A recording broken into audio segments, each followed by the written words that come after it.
AP CM Chandrababu ఇవాళ మార్కాపురం జిల్లాలో పర్యటించనున్నారు. ఉమ్మడి ప్రకాశం జిల్లా ప్రజలు 3 దశాబ్దాలుగా ఎదురుచూస్తున్న వెలుగొండ ప్రాజెక్టు పనులను పరిశీలించనున్నారు. ఎర్రగొండపాలెం, గిద్దలూరు నియోజకవర్గాల్లోని 2 చోట్ల కార్యక్రమాలు ఉండడంతో అధికార యంత్రాంగం కట్టుదిట్టమైన ఏర్పాట్లు చేసింది. ఉదయం 10:45 దోర్నాల మండలం గంటవానిపల్లి వద్దకు సీఎం చేరుకుంటారు. మధ్యాహ్నం 12:35 వరకు అక్కడ కార్యక్రమాల్లో పాల్గొంటారు. వెలుగొండ పనుల పరిశీలనతో పాటు నిర్వాసితులకు R&R ప్యాకేజీని అందజేస్తారు. ఇందుకోసం ప్రభుత్వం 905 కోట్లు మంజూరు చేసింది. ఇప్పటికే 199 కోట్లను వ్యయం చేసింది.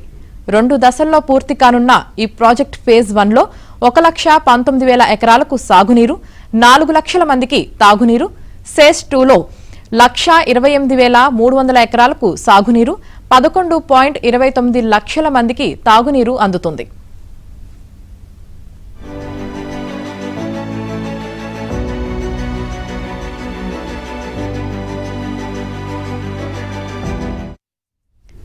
స్టేజ్ 1 కోసం ఇప్పటికే 5,000 కోట్ల రూపాయలకు పైగా వ్యయం చేశారు.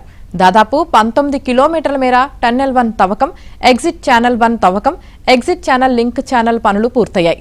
ఫీడర్ కాలువ, తీగలేరు, గొట్టిపడియ ప్రధాన కాలువ పనులు పూర్తయ్యాయి. 2 హెడ్ రెగ్యులేటర్లు, టన్నెల్ లైనింగ్ అప్రోచ్ ఛానల్, తూర్పు ప్రధాన కాలువ పనులు చివరి దశకు చేరుకున్నాయి. మొత్తం 11 గ్రామాల్లోని నిర్వాసిత కుటుంబాలను చంద్రబాబు కలుస్తారు. అనంతరం గిద్దలూరు నియోజకవర్గం కృష్ణంశెట్టిపల్లి గ్రామంలోని ప్రాథమిక ఆరోగ్య కేంద్రంలో సంజీవని డిజిటల్ సర్వే పథకాన్ని ప్రారంభిస్తారు.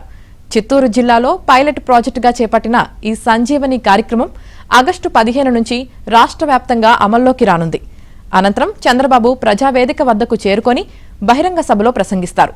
తర్వాత టీడీపీ శ్రేణుల సమావేశంలో పాల్గొంటారు. అనంతరం హెలికాప్టర్లో బయలుదేరి సాయంత్రం ఉండవల్లి నివాసానికి చేరుకుంటారు.